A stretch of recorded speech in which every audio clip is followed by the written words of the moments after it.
Shahrukh is bank. ये Shahrukh Khan body Pathan के शाहरुख खान है। तू क्या बोल रहा है? और पटा के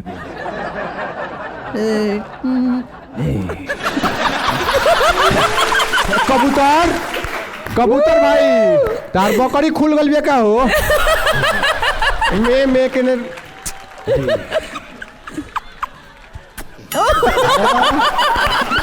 वाह वाह ये हीरो होता है ये तार हीरो हवे।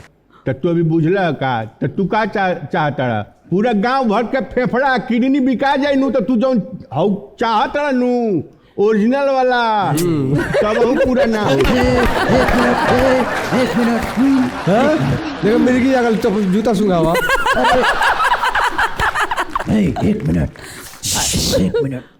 अरे हमारे भाई कहते रहे कि कोनो भी शाहरुख खान छोटा या बड़ा ना होला। अच्छा बल्कि हमारे यह भी कहते रहे कि बड़ बड़ शहर में ऐसा छोट छोट बात होत रहेला। ओह वाह क्या बात है। आई बैठी आई। देखा शाहरुख खान तारा तुरिया सोफा नु सुन ले भाई सारा हेलमेट खोलवा ले मुझे। आई बैठी आई बैठी ना हेने बैठी। अरे कहाँ बैठी? अरे हीरो के जगह हीरोइन के बगल में होला। यस यस वाह कम कहीं से कम लागता ना एकदम बम लागता छुटछुटिया। देखा तू जौन चाहता नु ऊ खेले खातिर गांव भर के किडनी फेफड़ा बिका जाई चूसता ले तब हूँ कुछ ना हुई। के पीछे पड़े ऐसे हम अपना औकात भर लिया बनी दियाइल बरनु। हाँ ना तो ठीक है भाई ये कर दिए वहींगा मैं ये करवावा ले जाके चल रहा किरण बिल्कुल हम जाएं पक्का नु। एक और जना हीरो बारे जो कहिए कि चंद्रमा पर जाके शूटिंग करे अभी तक कहता है। हां तो पियले बा अभी नसवा फाटे था ना ओकरा भात न कोई तनी मुंह महकाओ। अरे नहीं कि पीले हम गिर गई बा बास मारता। ना पियले नहीं थे मैं के पियले अभी होशे में बा। सुई ले होई हैं सुई हां ये हो सकेला तो बड़ा फाइनल बा हीरो। हां ये फाइनल रक्षा जी रउआ खाली हाँ कह देब नु तो हमारा सपना के रक्षा हो जाई। ठीक बा हाँ तो हम कह देब। हाँ लेकिन एक बार हम देखे आखिरी एक्टर कैसन बाड़े। देखी सारा दुनिया देखो तो शाहरुख खान जी यानी वहाँ एक बार रोमांस करके क्या करना है बाबू तन देखा दो अपन एकदम खेला देखा दो ये लोग के पट खोल दे एकदम। एक बात बताओ डायरेक्टर साहब को एक बार में बात कर लीजिए। अरे 200 रुपया दे ले बानी 200 रुपया ले ले बानी। अरे एग्रीमेंट बा 200 के एक काम करो हम तारा के 250 रुपए देते हैं। आपका एक काम करो ओके तू 250 रुपया लो और जाके तरबाना में ताड़ी पी के लिट जा। ओके का इनका फिल्म के फेरम पड़ल बरो उ जहाज चांद पर जाई तारा लगता कहीं बीचे में ढिमिलिया मार के गिर जाई ना तो जाई तो फिर अइबो ना बुझा तारा। विश्वासघात अभी आई एम निकला रुकिए अरे फूफा जी कहाँ जा रहे हैं? अरे नहीं मैं हूँ ना। अभी जान दे तू हमें दूसरा हीरो ढूंढ लेंगे आइए।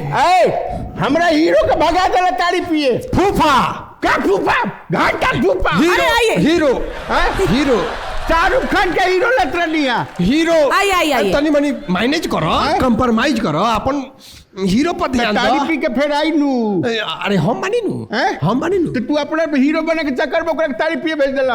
तो एक काम करो हमरे के हीरो रख लो। अरे हमरा से फूफा देखो ना मान चलो घड़ी का लइका रही तो ठीक है ना ठीक बा। भगवान 200 रुपया मान के चलो कि हम 500 रुपया हम इन्वेस्ट करें में 500 हम इन्वेस्ट अब 50 रुपया के एडवांस दे रहनी ओकरा के तो कहां ओकरा के मैनेज कर दिए हमरा के हीरो बनाओ।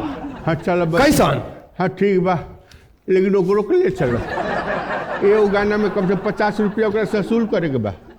ये गाना में रखब तो 50 रुपया वसूल हो जाई। ए नहीं ओकरा के रील बनवा के सधवा लो। हाँ तो ठीक बा। इहो ठीक बा।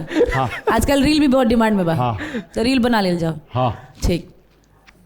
अब तनी हमरो टेस्ट वेस्ट ले लो। हाँ, इसीलिए रोका है बीच में। हाँ बाबू, आखिर मान ले अपन खून अपने होला जी जी बिल्कुल। तो एगो काम करो, तू तनी दिखाइए ना हीरोइन के आज। हैं? हाँ हीरोइन के दिखा देते हूँ। एकदम हम दिखा दे। हैं? अभी दिखाओ दे तारा के हाँ कि रोमांस का हो। अच्छा। रक्षा जी। जी। ओ माय गॉड, इंग्लिश बोले लगनी।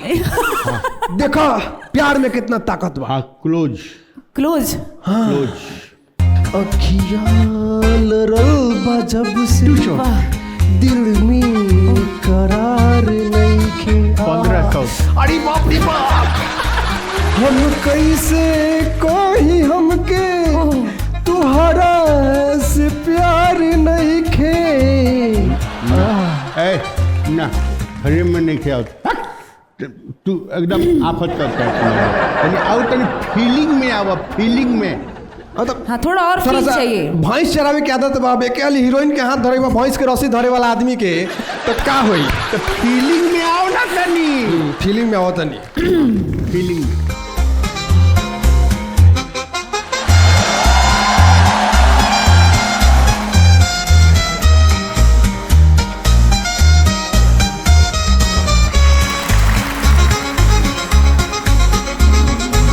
डायरेक्टर हवा तू। फ्रेम बनाओ तनी। हाँ, ये बनाइए फिर। फ्रेम बनाओ तनी। ये ले रहा।